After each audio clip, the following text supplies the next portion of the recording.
Hello, welcome to another episode of Context. I'm Dilek Tuna. Airstrikes over Syria continue, this time with Israeli jets targeting positions in Damascus and southern Syria. Israel insists it's acting to protect Syria's Druze minority and prevent aggressive forces from approaching its border. But questions are mounting. Syrian leader Ahmad al-Shara accuses Israel of stoking internal division. And some international analysts now suggest that Iran, not Damascus, may be pulling strings behind the scenes, quietly working to draw Israel deeper into a conflict that serves Tehran's strategic aims. Is Israel walking into a trap? And how will this renewed violence impact the fragile alignments in the region from Turkey to the Gulf and from Baku to Washington? Joining me today to unpack is Gustavo de Aristegui. He's a former diplomat from London, UK. Ambassador, welcome to the program. Thank you so much for having me. Now, Israel's framed its airstrikes as a protective measure for the Druze community in Syria, but is there solid intelligence that Damascus poses an imminent threat to the Druze? Well, actually, there is several things that are very important to underline. The first thing is that there are still very big deposits of very effective weapons in Syria that could be used against Israel in any moment. So the Americans and the Israelis have been attacking those bases consistently to try to eliminate the threat that they pose, especially aiming at missile capacity, armored vehicles, and rockets. The second thing is that there are very serious pockets of terrorism in the country. There is the presence of al-Nusra, the Syrian branch of al-Qaeda. There is Daesh, Islamic State, and there, of course, the Syrian branch of Hezbollah, which is perfectly operational still, although they've gone into hiding. And then there is another thing, the second element that you have mentioned. The Druze community in that region is extremely important. The biggest in proportion to its population is of course Lebanon, where they have a very important presence, and as you know, the Jumblat family plays a significant role. But there's also Druze presence in Israel, in Jordan, and of course in Syria. The Druze community in Israel is perfectly integrated, and in fact, it is the only non-Jewish part of the IDF and of the security forces. They are very well integrated in Israel, and in fact, one of the problems that we have seen with the new regime in Syria, although they have been trying to control the extremist groups that are within the coalition that defeated the al-Assad regime, we saw some bloodbaths against Christians and Alawites and Druze in the past. Of course, the Israelis are saying that they are coming into to the rescue of the Druze minority because they are very closely integrated with the Israeli Druze minority. But it must be said that I believe that the main target of the Israeli armed forces is trying to ensure that the very important war machine that the Assad regime built up over the decades is going to be under control. Okay. All right. I was going to ask you to talk more about the Druze minority, both inside Syria and within Israel, but you've pretty much answered that. So we'll move on. In a televised address, Ahmad al-Shara accused Israel of trying to dismantle the unity of Syria. What's your take on his broader message and its timing? Well, I hope they're not doing that, because that would be a very clumsy move, in my opinion. Let's not forget that if Syria remains weakened, and it's only going to be to the advantage of Iran. Iran is going to step in. Iran that has no influence whatsoever right now in Syria, only very minor pockets. As I said, the Syrian branch of Hezbollah, which has not been completely dismantled. Mm-hmm. So if the weakness of the Syrian regime is further pushed, then we're going to see some internal fighting again, and the instability is not good for anybody, definitely not for Israel, of course not for Jordan, and definitely for Lebanon. It can cause, again, a massive exodus, and the country cannot take any more. So the minority, the Druze minority in this context could be a very stabilizing factor for the new regime. The new regime needs to show the international community that they mean business in protecting minorities. That is the main concern that everybody was showing to date. As I said, the attacks against Christian churches, the Alawite minority, and the Druze minority still show that some very radical jihadists within the ranks of the new al-Shara regime are out of control, and this needs to be, of course, controlled. But I do hope that Israel understands that the mediation that was made between them and Israel through the United Arab Emirates, which was very positive, and the lifting of sanctions of the United States, is a very significant step forward. The United States would never do that if they did not think that the regime of Ahmed al-Shara has evolved in a positive way. And well, he still has to prove a lot of things, but it is a very positive step forward. And I want to underline the criticism of the United States to these attacks. They say that it is not the right move in this delicate moment, and I agree. Okay, and there's also some expert analysis circulating online, Ambassador. Could Israel have misjudged the chain of events leading to this escalation? Yes, I think that, as I say, that there are two schools of thought, and I think that the only school of thought that is the right one is mixing both things. On the one hand, of course, there is the desire to help the Druze community of Syria, but I really think that going a step too far in disarming Syria is not a good idea. Of course, getting rid of ballistic missiles is a must. Getting rid of cruise missiles is a must. Getting rid of their aviation is a must. But if you disarm the capacity of the new regime to defend itself and to defend itself from the Iranian foreign intervention, then we will see the strengthening of the sectarian militias and terrorist organizations, and we could see a new outburst of a civil war again, and that is in nobody's interest. And I really do hope that the Israeli military intelligence in this case makes a more solid and a new evaluation of the situation. And do you believe Iran may be manipulating the situation, using proxies or ex-Assad loyalists in Sueda to provoke Israeli responses? I am absolutely certain. You have a very, very good point. It's an excellent point. I think that is exactly the key to all of this disaster. The Iranians have one of the most brutal and ruthless intelligence services in the world, but also very effective. And they have been building a network of proxies, agents, and bought people for decades. Since 1979, they have people everywhere. And I'm not talking about dozens, I'm talking about thousands. And Syria is a country that has been under a regime that was their ally for 54 years, sorry.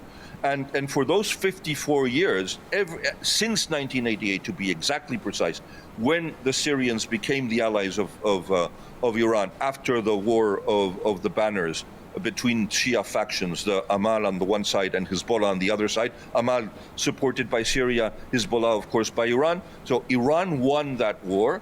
Then Hezbollah became the dominating factor in the Shia community of Lebanon. And after that, they became inseparable allies. So you can be absolutely certain that Syria is absolutely engulfed by the flames of treason, and that you have thousands of agents that are doing exactly what you said, that is trying to draw Israel into a confrontation which will weaken the government of Syria and strengthen the position of Iran again. Okay. I like that, Ambassador. I've noted the flames of treason. My question was also a crucial point raised by an American analyst, by the way. And another part to that, could this escalation be Iran's retaliation for setbacks such as al-Shara's Baku trip or the 12-day war? Does that theory hold weight? I think that, of course, yes. You see, the fact that some Central Asian countries like yours have been gaining weight in the diplomatic scene and gaining independence, strategic and diplomatic independence from other major actors, let's call things by their name, Russia and others, and that you have your own foreign policy. You have your own foreign policy, even if you have excellent relations with Turkey, and that you have excellent relations with all the countries in the Middle East, be it Shia or Sunni. There is a very clear indication that a country like Iran is not going to accept that a country like yours, that is a moderate Muslim country, becomes a major actor in the region. So obviously, I believe that the visit of Ahmed al-Shara to Baku was an alarm that was sounding in all the headquarters of Syria, be it in the intelligence or in the offices of Ali Khamenei. Okay. And what do we make of the idea that Tehran's strategy mirrors what it achieved on the 7th of October, driving wedges between Israel, Turkey and the Gulf states? That is a very interesting point of view. And it is actually, you see, the objectives of the 7th of October were not just one.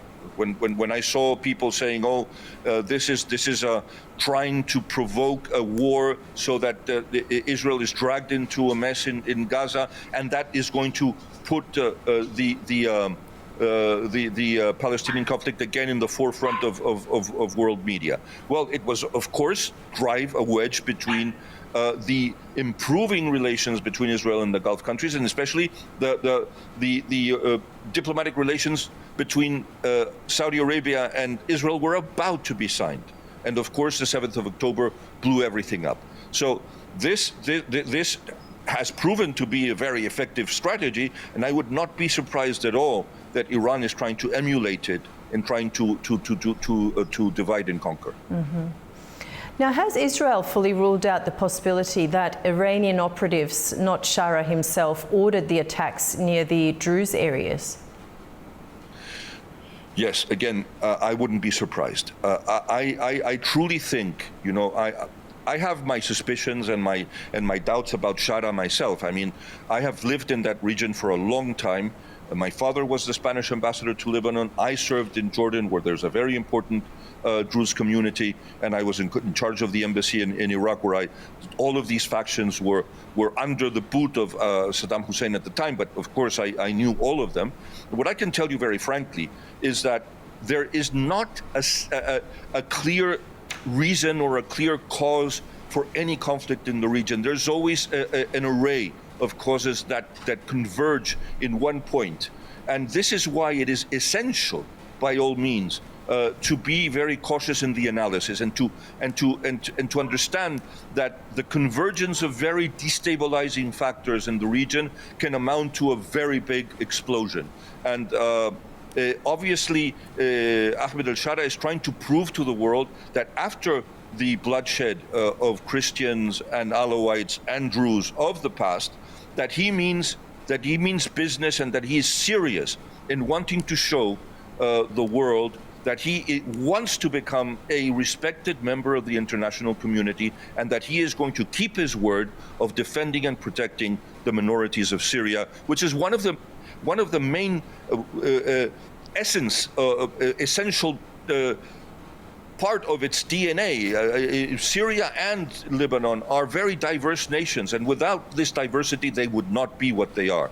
So again, I think that you are absolutely right in pointing out that most likely this could be other agents trying to attack the Druze, to blame it on the government of Syria, to provoke the intervention of Israel, to again the advantage of Iran. Okay, and could this backfire, Ambassador, and lead to Israel unintentionally providing cover for Iranian interests, much like US forces did with Hashd al-Shaabi in Iraq? Well, yes. I mean, this is what transcends in all of our conversation today.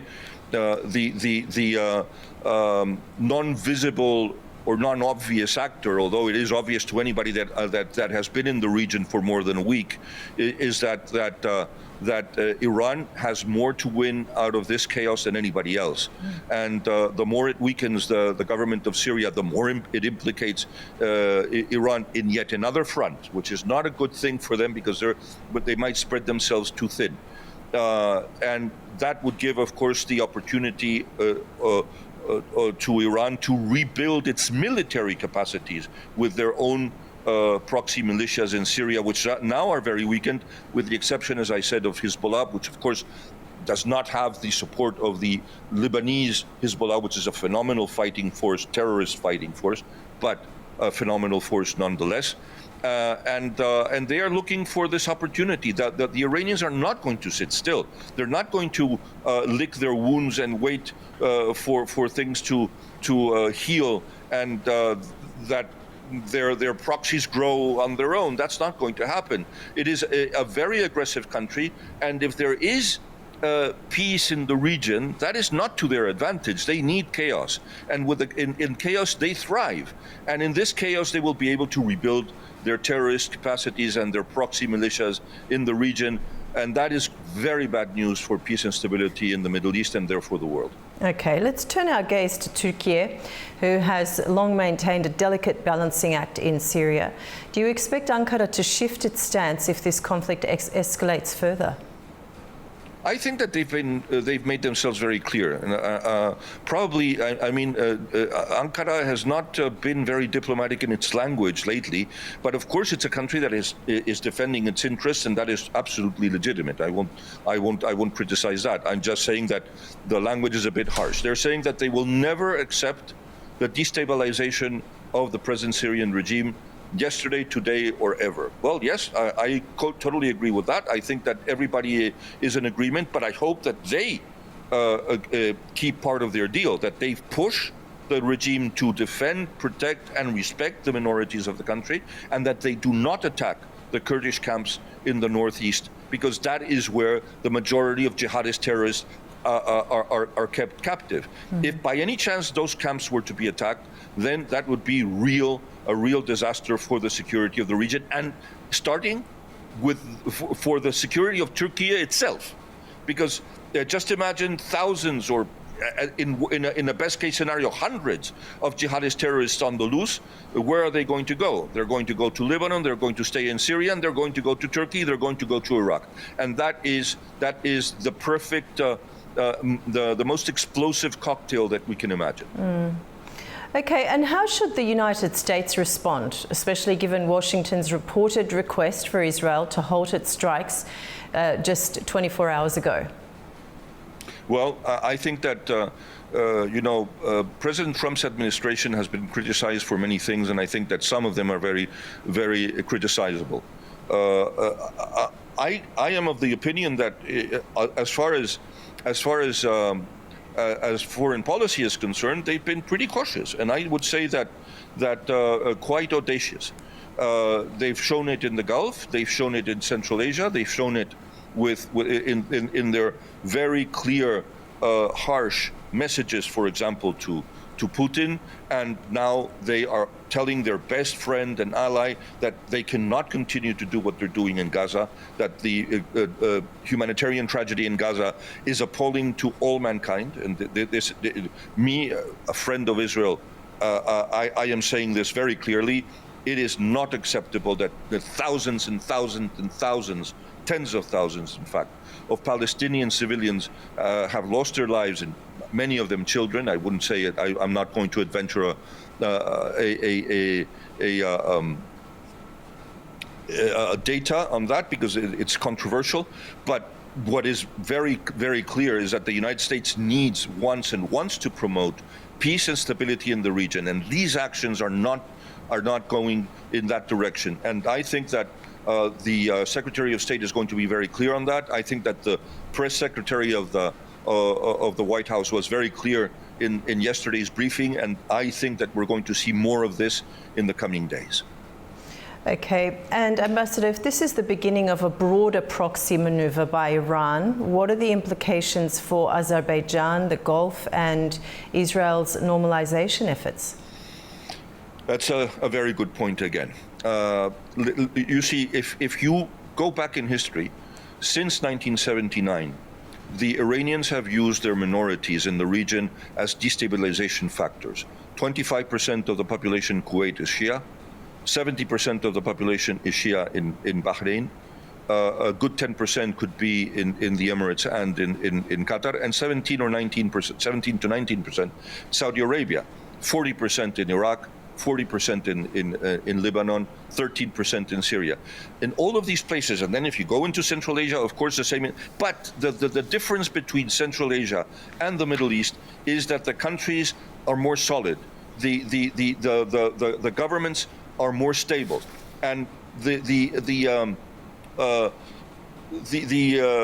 would say the interference of Iran in the politics of Azerbaijan or Turkmenistan or Uzbekistan and all of Central Asia is much more limited. Let's not forget that the Iranians, all of them, even those that are not members of the regime, have a nostalgia of their past glory and their past empire. For example, in their mind, Uzbekistan was wrongfully stolen from them. And they always say the same thing. I mean, sorry to be so historic, but Imsina, the doctor, physician, poet, and philosopher, was an Uzbek, but he taught in Isfahan, in the heart of Iran, and was considered an Iranian by the Iranians. So all of this is in the collective psyche of the Iranian people. There's two big Satans before the great Satan. There was Russia and there was the United Kingdom, who they think stole and broke up their empire. And right now, they are continuing to interfere in different parts. I was posted as ambassador of Spain to India for 4 years.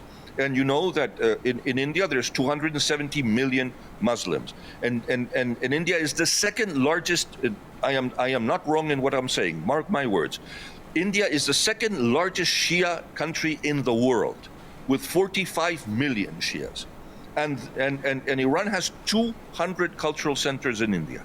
And all of these so-called cultural centers are, in fact, means to interfere and to destabilize the communities. For example, one of the places where the confrontation is more bitter and more sour is in Lucknow, the capital of Uttar Pradesh, where in Muslim neighborhoods divided by one street, on the one side you have the Sunnis, on the others you have the Shias, and the confrontations are almost daily.